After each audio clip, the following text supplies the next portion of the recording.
جہلم سے ہمارے نمائندے مخدوم حسین چودھری کی رپورٹ کے مطابق الصوفیہ اسکول جہلم میں اسکول کے طلباء و طالبات میں کتابیں، کاپیاں، یونیفارم اور اسکول بیگ تقسیم کرنے کی سالانہ تقریب منعقد کی گئی۔ تقریب کے مہمان خصوصی اسسٹنٹ کمشنر کوآرڈینیشن حافظ محمد زنیر یونس تھے۔ الصوفیہ اسکول جہلم میں سالانہ تقریب تقسیم کتابیں، کاپیاں، یونیفارم وغیرہ کی تقریب منعقد کی گئی۔ تقریب کے مہمان خصوصی اسسٹنٹ کمشنر کوآرڈینیشن حافظ محمد زنیر یونس تھے۔ تقریب میں اسکول کے طلباء و طالبات میں اسکول بیگ، کتابیں، کاپیاں اور اسکول یونیفارم تقسیم کیے۔ تقریب میں اسکول کے ہونہار بچوں نے جمناسٹک، ریسلنگ، باکسنگ اور کراٹے کا مظاہرہ کیا، جسے دیکھ کر اسسٹنٹ کمشنر کوآرڈینیشن بہت متاثر ہوئے۔ الرحیم الصفا اسکول آف انٹرنیشنل ایکسیلنس آج میرا آنا ہوا اور آج ان کا ایک بڑا بہترین ایونٹ تھا، جس میں انہوں نے اپنے بچوں کو جو ہیں وہ بیگز اور اسٹیشنری اور اس طرح کی جتنی ضروری چیزیں ہیں ان کی ڈسٹریبیوشن کی ہے۔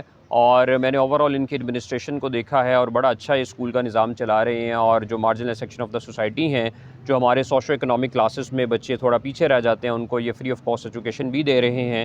اور اس کے ساتھ ساتھ ان کا جو MMA کا ایک سیکشن ہے جس میں یہ اپنے بچوں کو مکس مارشل آرٹس کی ٹریننگ وغیرہ دے رہے ہیں۔ بڑا ایک اچھا نظام ہے اور میں امید کرتا ہوں کہ یہ اس کو مزید بہتر کریں گے اور اس میں مزید امپرومنٹس لائیں گے، اور آئندہ آنے والے دنوں میں ہم اپنے انہی بچوں کو بڑی اچھی پوزیشنز پر as doctors, as engineer, as civil administrators انشاءاللہ دیکھیں گے۔ Thank you. جن والدین کا رجحان نہیں ہے تعلیم کی طرف، جی ان کو کیا پیغام دیں؟ جن والدین کا تعلیم کی طرف رجحان نہیں ہے، ان کے لیے پیغام صرف یہی ہے کہ تعلیم سے بڑھ کر کوئی چیز ایسی نہیں ہے جو انسان کو ترقی کی طرف لے کر جائے۔ اگر تو وہ سمجھتے ہیں کہ وہ اپنے بچوں کو زندگی میں آگے دیکھنا چاہتے ہیں اور اپنے سے بہتر سوشو اکنامک حالت میں دیکھنا چاہتے ہیں، تو ان کو چاہیے کہ اپنے بچوں کو تعلیم جو ہے ان کی لازمی انشور کریں، چاہے ان کے جو بھی سوشو اکنامک سرکمسٹانسز ہیں۔ جب تک وہ اپنے بچوں کو تعلیم نہیں دلوائیں گے، معاشرے میں ترقی کرنا ان کے لیے مشکل ہو جائے گا۔ جزاک اللہ۔